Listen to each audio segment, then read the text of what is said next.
Awesome, awesome, awesome. Thank you so much for joining me today. So today we're going to talk a little bit about education in Maryland as it relates to cannabis. It's a booming industry right now. So I'm familiar with who you are. If you can introduce yourself to our audience, talk a little bit about who you are and how you got to cannabis, I'd love that. All right. Well, Keisha, thank you so much for having me here today. I really do appreciate it. And happy 420 Happy. and 420 to everybody out there as well. My name is Shad Ewart, and I am a professor at Anne Arundel Community College. So give me a few minutes, and I will talk to you a little bit about the origin story of the class. The class really did start actually because of one person. His name is Tyler Wells. And Tyler was a student of mine, and originally Tyler was taking an intro to business class of mine, and he took that class back in 2008. And in 2008, we had a similar kind of economic crisis for different reasons, but we were in the midst of one. And I was teaching this intro to business class, and I threw out the syllabus, and I said, listen, we're gonna watch this every day and see what was happening. And I mean, they didn't understand things like subprime mortgages or what's an AIG or when Bear Stearns failed. What did that mean to the financial services industry? So it was a wonderful class. It was, again, throughout the syllabus, and turned on CNN at 9:30 in the morning and went from there. So at the end of that class, Tyler came up to me and he said, Mr. Ewart, I really like the way you teach. I'd like to take another class of yours. And we looked at the schedule and we found out it was a small business management class. And I said, Tyler, you should take this class. And he says, well, what are you doing there? And he goes, well, we talk about starting a business, marketing, management, all those types of things. And he said, awesome, that sounds great. What kind of business are we going to start? And I said, well, Tyler, we don't actually start a business. We just talk about starting a business. And he said to me what I think is probably the most brilliant thing. He said, Professor Ewart, that's pretty freaking stupid. He didn't use the word freaking, but he said, that's pretty fucking stupid. And I said, you know what, Tyler? That is pretty stupid. We've got this class about starting a business. And from that conversation, I developed a class in making rain barrels. Anne Arundel County, 10 million miles of shoreline on the bay. Right. And our motto ended up being saving the bay 55 gallons at a time. So Tyler starts that. So let us fast forward about 5 or 6 years. I'm teaching the rain barrel class. It's going awesome. And kids start asking me about cannabis. They start seeing what's going on in Colorado. They knew about California back in '96 legalizing, but Colorado started happening. Washington State, Oregon, we're talking about it at the time. And they were just simply asking me about it in class. I'm like, nah, build the rain barrel. We'll talk about cannabis later. I said, listen, it's a business. It's legitimate. We should, we can explore it, but, we're building rain barrels right now. Tyler Wells comes back to the area. And he says to me, this is 6 years later after our first time I had him as a student. And he comes back and I said, oh my God, Tyler, the rain barrel thing has taken off. And he says, my life has taken a complete different change. And I said, what are you doing now? He says, my dad got sick. He was a farmer out in California and he was growing artisanal lettuce. I have no idea what artisanal lettuce is. I think it's like radicchio and arugula and things like that. But he said, my dad's got the cancer. He's been laid up by it, and I had to go out there and take over the farm. I said, well, how's it going? He says, I converted it to medical cannabis. Wow. And he was specifically doing one of those strains that were very good, the Charlotte's Web type strain, very low in THC, high in CBD, helping kids with, dealing with seizures and stuff. And I said to him, I said, oh my God, Tyler, you have to come to my class. I'm just about to teach it in about 10 minutes. You've got to come here. They are just so interested in it. So he said to me, he says, I'm not really good at just like standing up in front of the class. He was almost out of central casting for kind of California guy, surfer dude. Mm-hmm. And I said, don't worry about it. We'll do it like an interview, like that guy, James Lipton, inside an actor's studio. I'll ask you questions. All you got to do is answer them. It'll be very simple. He went to class. It was simply amazing. My God, they were absolutely engaged. And listen, in the last 20 years, the unicorn out there in higher education is how do we get young males to be engaged I find my female students are far more mature. They get it. They understand that sometimes you're not going to like a class, but you got to still deal with it and get the good grade and for whatever you need. The guys don't seem to get that. Well, I only do good in the classes that I really like and stuff like that. Sorry, life isn't like that, but oh well. So I had this class. I had Tyler in there. He's in there for an hour and 15 minutes, and I've got to go teach another class. So I was like, Tyler, they still have questions for you about cannabis and stuff like that, about growing it. And they were really good questions. I mean, about the business of it, not just, oh, dude, can you grow really good stuff? But, you know, what do you sell it to? How's your transportation? What are you dealing with security? So I said, man, I got to go teach this other class. Please answer a few questions. Safe travels back to Cali, and I'll talk to you soon. I go teach my other class, another hour and 15 minutes, and I happen to walk down the same hallway. And instead of Tyler Wells and the 20 students that I had left an hour and a half ago, there are now 40 students in the room, and he is still there. I literally sat there in the hallway and I said, my God, it was the light bulb above your head moment. And I literally had one. And it was, I said at that point, we need to have a class. It took a year. It wasn't easy. The original title was Cannabis, and then I went with entrepreneurship, and that was considered trite. So it ended up being entrepreneurial opportunities in emerging markets, cannabis legalization. Given that the transcript only has room for 35 little characters on there, including the spaces, it ends up being op, mac, can leg, which means absolutely nothing here. But listen, that is one of the many things you have to do to get a course approved in America, and it's still difficult at this time, is that there is a lot of negative connotations still about the cannabis industry. So one of the things that we do in my class, and I know I'm rambling here, and I'll let you get in with the question and stuff. But we don't use words like weed, pot, or dope in the class. I absolutely believe that listen, I'd like to be able to, for people to be able to get their medicine wherever they need to get their medicine. I wish they didn't have to go get a card, and I wish the businesses didn't have to go through such incredible levels of obstacles. I think it keeps so many people out of this industry. Once again, people of color getting screwed over. I just wish that it was a lot simpler for folks, obviously, to get the medicine that they need here. But, you know, in our class at this point in time, when you've got to deal with a banker, you need to get your hair cut, you know, and you need to use the right language. Again, I want a world where it's open and people, there is no stigma to it and stuff like that. Listen, my greatest fear in this world is that there are people that can benefit from medical cannabis that will not try it for whatever reason. It took my sister and I 5 years to get my father to finally try it. And now we've got him on a transdermal patch. It took going into a dispensary out in Nevada. It took a lady in a white lab coat with a stethoscope around her neck and holding a clipboard, which my sister and I now believe was simply a prop, but it made my 80-year-old pops feel more comfortable. And because he was more comfortable, he's willing to do that. And like he says, there's nothing green and I don't need a Bic lighter. It's a transdermal patch. He's got some back issues and stuff like that. So again, that's my great fear, that there are people that will benefit that are simply, that don't even consider it. So I think at this point in time, we do need to act like a professional. We do need to, yes. And if that means cutting my hair, and I don't like cutting it this short, but if people will listen to me, you know what, that's a sacrifice I'm willing to make at this time. So so the class started and finally got it rolling in January of 2015. It has run every single semester. It is not a required course at Anne Arundel Community College. It is simply a free elective, I guess you would call it. It is in the business department. I am the chair of the business department, so it's in my department there. But it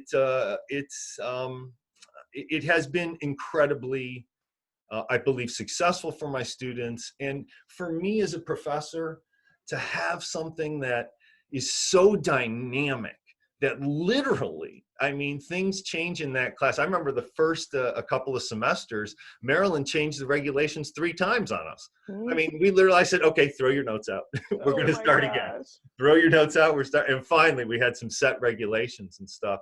But I've been able to go through the process of people applying for licenses. I've been able to help people get jobs in the industry, and I've been able to help people be ganjapreneurs.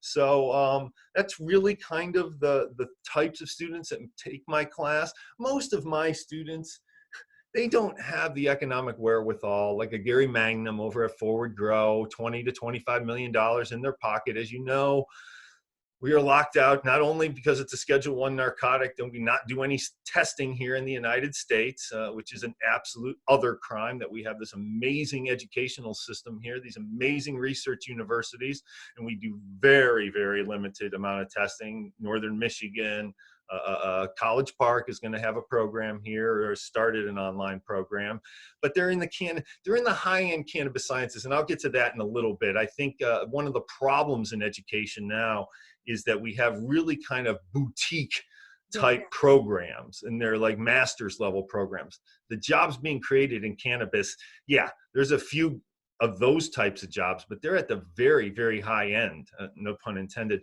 But those are, those are jobs like the master grower, master horticulture. The people that have those jobs, they're not giving them up. They are not giving them up. The vast majority of the opportunities in this industry are at the entry level. That is the nature of the beast. Access. It's all about access. And well, when you talk about those higher level courses, those appeal to typically professionals who are transitioning their skills into cannabis, or those who are already legacy and they are trying to beef up credentials to apply for a higher position. It's not necessarily for, our patient care advisors or our bud tenders who are looking to own a dispensary one day. And that is really the kind of student. So in terms of the types of students, now I do have to say that in my very first section of my class was Ms. Laura Toskoff. And Laura and her husband, Tony, own Greenpoint Wellness. Greenpoint Wellness is a dispensary up in Linthicum. I love all the dispensaries in the state of Maryland, but I love some of them a little bit more. And I'm going to tell you that I think that what they do there at Greenpoint Wellness and what they do over at Mana is located over in Annapolis, really is very heartening. And they are not, listen, the reason why we have a successful industry in the state of Maryland, and what part of that reason is they did some smart things. They didn't force the dispensaries into a situation where they had to buy from just specific growers. It's a wide open market. There's no forced vertical integration. Very smart thing that they did there. But, one of the other issues is that so my definition of a good industry is, one, patients have to be able to get medicine at a good price. We have done that in Maryland. Price of cannabis was about $400 an ounce when the very first dispensary opened. And right now you can get top shelf stuff in the dispensary for around $300. So that's a beautiful thing that we have lowered the price. The second thing you need, though, is that businesses have to be successful. Tony Toskoff owned 4 restaurants and a car wash. He's a serial entrepreneur. If it wasn't for his wife taking my class, they might not have ever gotten interested in cannabis and stuff like that. So he would have just simply put his resources into maybe a 5th restaurant or a 2nd car wash or something like that. So we have to make sure the businesses are successful, or we don't have anything here. So how do you make sure the businesses are successful? Sometimes you got to let the door swing pretty wide open. And Maryland has done that by creating businesses. And I mean swinging the door wide open for enough patients. And how do you do that? Well, in New York, when they first had their program, their medical program, they specified very specific diseases that very few people had. Maryland, we have conditions. The only 2 diseases are PTSD and glaucoma. And actually finding out it's not even really working for glaucoma, but it's been so traditionally on the list, we've left it on the list. But Maryland has conditions. Severe nausea. What does that mean? That means you get a really bad tummy ache. Chronic pain. I had pain 2 days ago. I had pain yesterday. I got pain today. You got chronic pain, you get your card.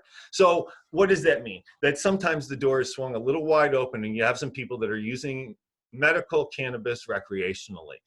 I'm willing to pay that price. Some dispensaries seem to be shooting for that part of the market, that recreational part of the market. Go look at their websites. Go see what flower did they list first. If they list the highest THC flower first, they're not really appealing to a medical market, are they? They are appealing to a recreational market there. So why do I love Greenpoint Wellness and Mana? Because they understand who their customers are. And when you take my class, you will understand we start with our target market, and they understand who that customer is. And that customer, in many of those cases, is a person that may be north of 70 years old. And so what they observe, because they have to have so many cameras and the cameras cover the parking lot, is the number of times that they saw a customer pull up in a car. Generally, the husband would get out of the driver's side. He goes to the trunk. He gets out a wheelchair. He sets up the wheelchair. He puts brings the wheelchair over to the passenger side, helps his spouse or his partner out of it, wheels them up to him. That is the nature of the beast and the reality.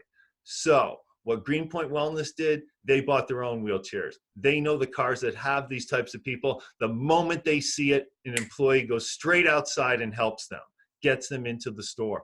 That Wow. to me is a beautiful thing. Mana has done something even more interesting. And I encourage folks to go and look at what Mana has done. Mana is in an old bank over on Route 2. And one of the restrictions in the state of Maryland here is that you cannot have a sale in a dispensary outside. It must be in a building. All right. So what they have done at Mana is, because it's an old bank and it still has the old drive-through, they have the people come into the drive-through and a giant box comes down over the car. And then they can make the sale and the people don't even have to get out of their car. Wow. Isn't that a beautiful thing? Understanding your customer, knowing that they're elderly and that they're struggling with just getting out of the car and getting into the store. So either sending out somebody with a wheelchair and helping them out of their car, or literally bringing the store to the car by lowering the box down on top of it. I think those are just, that to me is so heartwarming to hear the things about this industry. The other thing that was absolutely heartwarming that Tony Toskoff has shared with his class is that he believes, because he has gotten into the cannabis industry, that he has put on about 25 pounds. And I said, Tony, you never tried this before. I know you have tried it at this point. Are you suffering from the munchies?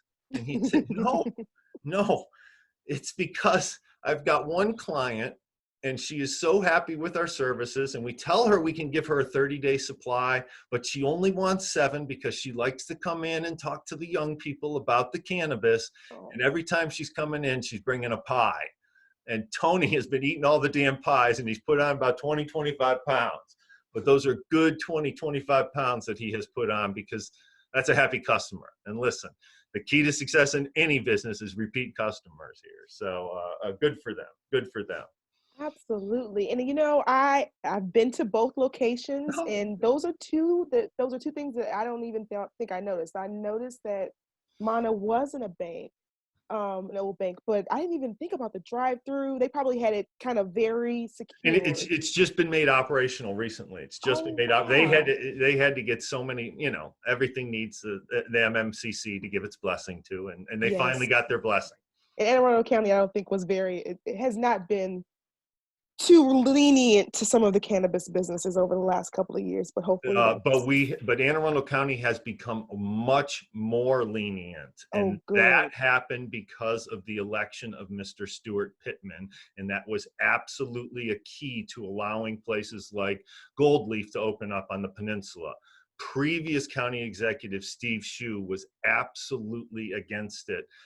There was even a point in time when I was actually the chairman of the academic forum. It's kind of the body of the whole at Anne Arundel Community College. I had a gavel and everything like that, and had a big meeting. But what it also made me do was that once a month I had to make a report to the Board of Trustees meeting. And Mr. Shue usually attended those meetings, and happened to attend one of those meetings where I was presenting, and it was right after my class had started, and there had been some media coverage in the county. And he came up to me and he said, Mr. Ewart, I know all about your class. And when they come to the dispensaries with the AK-47s, the blood running down the street will be on your hands. And I said to him, Mr. Shue, that has never happened since 1996, since legalization occurred in California. I'm not sure why you believe that's going to happen here in Anne Arundel County, but I point that out kind of as an example sometimes of some of the folks that you have to deal with in this industry. The thing in my class is we're all on team cannabis. I mean, they all nod. Yay, pro cannabis. Everybody loves cannabis. Oh, cures. Oh, they all know the Charlotte Webb story. They all, we're all on that same team. But I tell them, listen, we're the easiest thing you deal with. You need to deal with a world where people are going to immediately come to you and say, well, that's next thing you know, I have literally had colleagues that have asked me, so Shad, is the next class the heroin class? I'm like, yes, the cannabis class is the gateway to the heroin class. Actually, the next class is probably going to be the magic mushroom psilocybin Yes, class. psychedelics. We're going that way too, baby. Oh my Listen, if gosh, it's all yes. natural, me and my good buddy Adam Eidinger here in the District of Columbia, Adam is all over that. And listen, that's the I'm next thing. super excited for that movement. We actually are giving away some of the masks that they created. Oh, some of During this week. Adam's? Oh, they are Yes, so great. I they love him. are. So yeah, we've got a few of those we'll be giving away for Good for you. Good for you. Decriminalize Nature DC. So Yes, yes, yes. Say it again louder. Decriminalize Nature DC, they're doing crazy work. I mean, Adam, of course, he helped lead the efforts of legalization in DC as well. Initiative 71 is Adam Eidinger. And I love Adam. Adam and I, our families attend the same temple. Our children have been bar and bat mitzvahed by the same rabbi here on this planet, Rabbi Zemmel. Shout out to Temple Micah, one of the great institutions here. But Adam and I do have a very different strategy on this world when it comes to cannabis. And I do take more of the road, keep the hair short, act like a professional. Adam tends to be more confrontational. I don't make 50-foot joints and carry them down the street, and I don't smoke marijuana at Jeff Sessions' office and stuff like that, even though, God, I wish I had smoked marijuana in Jeff Sessions' office. Just to say I got arrested for that would be like a badge of honor that I could have here. But we do have a slightly different tact in terms of where we're getting to in cannabis and in terms of other natural products out there and stuff. But Adam and I are absolutely sympathetico, and we're sympathetic with each other in terms of where we want to get to. Nice. Yes. Adam's really good friends partnership along with the MD Well, and J you know folks. what? The other thing that's very interesting, and we've mentioned some folks that we know. Jackie Cohen Roth, a fabulous person here in the state of Maryland, does some really excellent stuff. It's just, and that is another key point that I have in my class, is the importance of networking. When this passes, and COVID will pass and we will return to a more normal life here, please get yourself out to TPAD events, get yourself out, and you have to shake the hands and introduce yourselves and get around and spread your word and stuff. I'm a firm believer that the wallflower don't get squat on this planet. So, you gotta keep networking, because the networking now is tight. I believe everybody is still quite supportive. Listen, when things get tougher, when the money gets a little tighter, and it's starting to get that way already in the dispensaries and stuff, I mean, that massive profit margin isn't there. Things will get a little bit more competitive. But right now, we are in an era of everybody wants to help each other. I'm trying to help out. Another wonderful network person is Caroline Phillips over there at the National Cannabis Festival. Yes. Caroline was in my class, one of the last people to actually be physically in my class as a guest speaker. I know she's got a thing going on today, highstreamtv.com. There's a fundraiser going on for COVID-19 today. They have pushed the National Cannabis Festival back to September, but it's such a tight community that I absolutely encourage anyone. I encourage you to take a class. I encourage you to take my class. I encourage you to get educated, but equally important is to keep networking in cannabis. Absolutely. And that's one of the things that I am really missing with our stay-at-home orders, self-quarantine, the new situation that's happening with COVID-19. And I've been having a lot of Zoom calls and yoga sessions and happy hours and committee meetings, but I miss shaking hands and rubbing elbows with folks in our very small community. So I think that, like you said, this will pass. But first things first, I think that you can start making some of those in-person networking connections right now. You know, Oh, we're all at absolutely. home.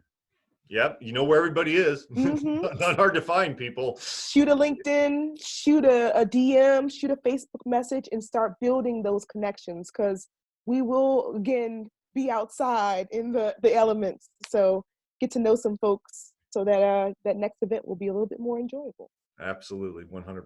100% there. So I loved your story. I actually only have two questions for you, Sure. because you gave me all of the background, and Your I'm sucking up skills are marvelous. oh no, it's tourist season, so I'm just spreading the love everywhere. There you go. Um, but so my first question is, you talked a little bit about some of the resistance that you may have gotten from, your colleagues, the community. Hmm. How has that changed from when you started the class 5 years ago? Um, Their reception. Slightly less, but I would still say that we have faced resistance. So let me tell you one of the biggest challenges that I have had. So I was able to get the course, and it is a 3-credit business course, BPA 227. It appears in the schedule catalog. If you take the course, you get 3 credits. If you need 3 credits of a business general elective, it counts for that. Hmm. My real goal, though, and we spoke a little bit about this just briefly, is that I believe that the opportunity I think that the opportunities in the industry in terms of jobs are entry-level jobs. All right. And I think also that the key to that is having an actual degree program. And community colleges are perfectly set up for that, because we can have what are known as certificates. So these are less than 59 credits. They can be anywhere more than 11 credits and less than 59 credits. That's how they're defined here in the state of Maryland. And I think that would be perfect for an entry-level position in this industry. So about 2 years ago, I held a focus group at Anne Arundel Community College. I had probably 10 different growers in the room. I probably had 20 different dispensary owners in the room. I had processors in the room. I had a testing lab people in the room. I had Joy Strand in the room, who at the time was the MMCC chair. She brought along about Lori, oh geez, I'm spacing on names now, but Dotson. yeah, Dotson. Hmm. She literally brought along about 5 people from her executive staff, and we had a focus group. And listen, focus group is, and the way we do it in higher ed is called a DACUM, all right? And I don't even remember what the acronym stands for, DACUM. But basically what we're doing is we are trying to get what are known as the knowledge, skills, and abilities, and match them up to learning objectives in the courses. So what I did, and this was incredibly difficult for me because I had to shut up for 3 hours, I had to simply ask them, if you had an entry-level worker, what are the knowledge, skills, and abilities that you would want to see in those people? And for 3 hours, I basically let them go. I led them slightly through the discussion, and we came up with kind of 5 categories. And those 5 categories align perfectly with existing courses at Anne Arundel Community College. The only kind of preconceived notion I came into that focus group with, and you try not to have any, but I did have some because I'd been teaching for a couple of years the class. I thought maybe there might be kind of a dispensary track, a processing track, and maybe a grow track. They did not want that. They wanted the entry-level grow worker to know what goes on in the dispensary, what goes on in a processor. They want that entry-level processing worker to know what's going on in the dispensary, and so on and so on. So the 5 categories ended up being: 1, an intro to business course. Of course, we had that, BPA 111 at the college. They wanted them to have an understanding of how the supply chain works. How does it go from the grower to the processor to where does the regulatory agencies fit in, regardless of what state. They wanted my course, BPA 227, because they know students learn the regulations. They learn about the plant. They get Dr. Kimless, yada, yada, yada. The 3rd class was they wanted a class on chemistry. Basic chemistry, again, to understand the processing, but also that the dispensary people and the growers should understand what's happening with the material. They wanted a basic horticulture class, obviously on plants. And Hmm. finally, the 5th class that they wanted, and it was unanimous in the room, was a class on addiction. That they felt that was important, that dispensary workers understand and be able to recognize those issues. That might be, listen, to me, I said one of the things that I'm most concerned about are people that don't take advantage of cannabis. But one of the things that can kill us in this industry is if we have, and I know there are recreational users in the medical markets now, but if that becomes a big thing and people are like, oh, see, it's just a dodge. It's just a dodge for these people to get weed. That would be a horrible thing for us to have to kind of overcome. So I really did appreciate they came up with that, the course on addiction. So I've got the 5 courses. They all exist in the catalog. I don't have to build any new courses to do this. I bring it forward to the department. I'm the department chair, so we got immediate approval. I bring it forward to the School of Business and Law, and I have a dean that is quite conservative, but she's smart enough to understand this is going to put butts in seats. This is a growing industry, and while she may not partake in it or understand it very much, she got it. Move forward through the school. I got it through the full faculty, and it got to the final 2 steps, and that would be the Board of Trustees and then the Maryland Higher Education Commission, and it was shot down right there. Mm. And it was shot down with an amendment by the administration of the college, which basically said, we are willing to approve it through the full faculty. We will not move it forward to the Board of Trustees until it becomes legal at the federal level. So here I have this program. It has absolutely been vetted by the industry. And the industry said, you graduate somebody with those 5 classes, I'm not going to guarantee them a job, but I will guarantee them an interview. So the industry is saying that they want it. The regulatory people were saying that they wanted, and the college still is afraid to move forward. So I am still facing reticence. I am still, and the arguments are, and I've beaten down, the 2 arguments are, one, that the federal government would come in and take federal monies from the college. They'll take Pell Grants, they'll take research. Well, shit, we've got 40, 50 colleges in the United States now, including the largest public college in the United States, University of California, that have a program, and not one federal dollar has been yanked from any of these places. So I was able to beat down that argument with facts. It took a while, but whatever. Yeah. The second argument I can't beat down, and that's the argument that the administration puts forward that, well, what if there's a student in another major that would be so offended that we have a cannabis program, they won't come to Anne Arundel Community College and study architecture or English or whatever else they want to study. I can't fight that argument because there is no way to fight that argument. I don't know what the hell's in people's mind. I don't think there would be anyone in that position, but I got folks above my pay grade that do believe they would be in that position. So, my dad taught me 2 very important things when I first started working. The first thing he taught me was, it was like that when I got here. And I use that phrase a lot of times with secretaries and assistants. Hey, Shad, how come the copy machine is broken? I don't know. It was like that when I got here. Why is there coffee on the floor? I don't know. It was like that when I got here. See, it works pretty good. The other phrase he taught me, and that one goes the other direction with your boss, and it was, gee, boss, that's a great idea. When do we use this phrase? Every damn idea they come up with, because you know what? They're your boss. So they're my bosses. They think it's a threat to the college.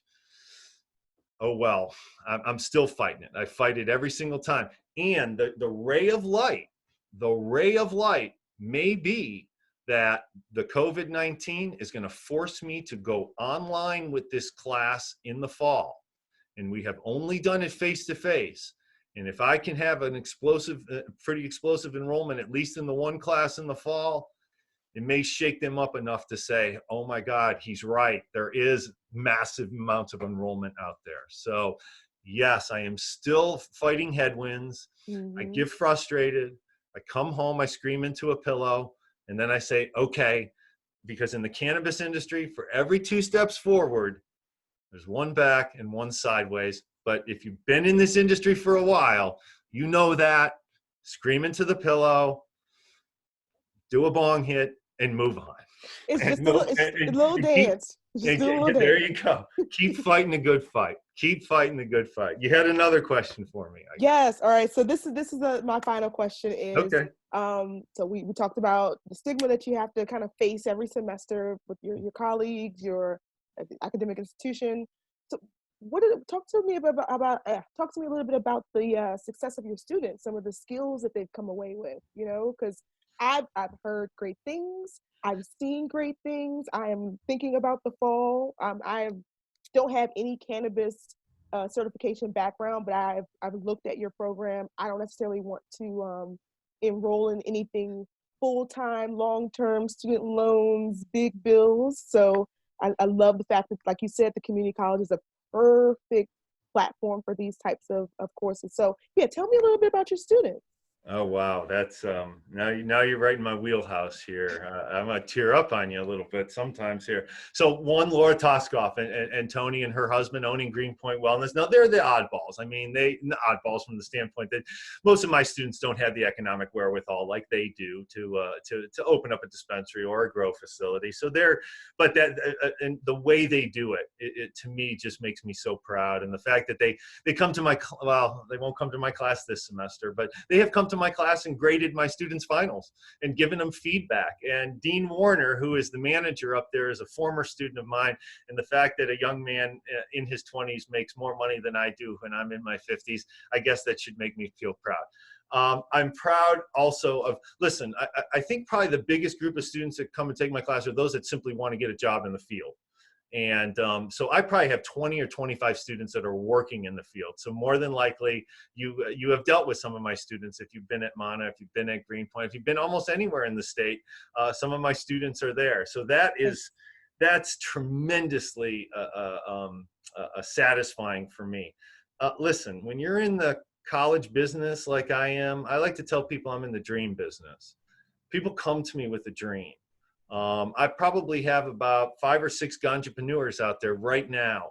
One of my real successful ones is a guy named Sean Boone, and he's up in Baltimore City, and he was struggling to get his delivery business online. I'll bet you, and I haven't talked to him in about a month or so, I'll bet you he is just absolutely exploding on that. So all of my ganjapreneurs are just doing great, and they're all on these kind of the fringes. Again, my shtick with the class is I compare it to the gold rush. I call it the green rush. And in the gold rush, the people that made the money were not the people that found the gold nuggets. It's the people that sold the picks and shovels.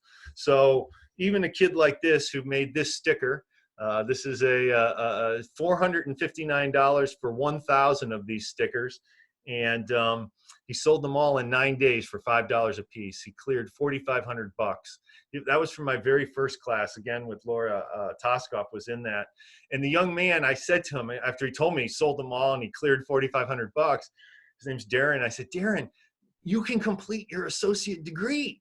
You now have the cash money to finish your degree. You did it in 9 days, and you got an A on the freaking project here and stuff. The problem was one of my guest speakers back then was a guy named Daniel Lilly from Agrobiologics, and he offered Darren a job. And that job that he offered him was that he wanted him to go to Barcelona, Spain.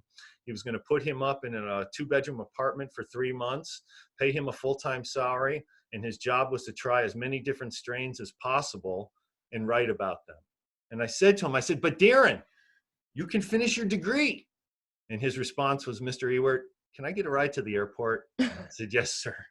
Yes, you can, because you're not an idiot, because you're going to Barcelona, baby. And that is a good thing. So let me close just with one last story I have. And this is a story of again, I love all my students. This class is very different. We like to say what happens in 227 and what we say in 227 stays in 227, because people, I mean, there are a number of folks that also take my class because this might be the only source of information they can get that's medical. You know, there's a lot of stuff online, but I don't know, what can I trust? And they know when a Dr. Kimless or they have a nurse that's in the class as a guest speaker, they can come talk to them privately sometimes. And that's also been very satisfying. But about 2 years ago, I had a gentleman come to class, and his name is Henry. And Henry is about 6'5", and had told me that he had been a prison guard at Jessup Correctional Institute and had been attacked by a group of prisoners. And it was such a severe attack that he could no longer work as a prison guard. He had to retrain at Anne Arundel Community College. And through that process of retraining, and he had some lingering injuries, he had turned to medical cannabis. Like a lot of people, I'm self-diagnosed and I'm self-medicating. As I tell them, please get really diagnosed and then get some real medicine. I understand, but I'd like you to go see an actual doctor and stuff like that.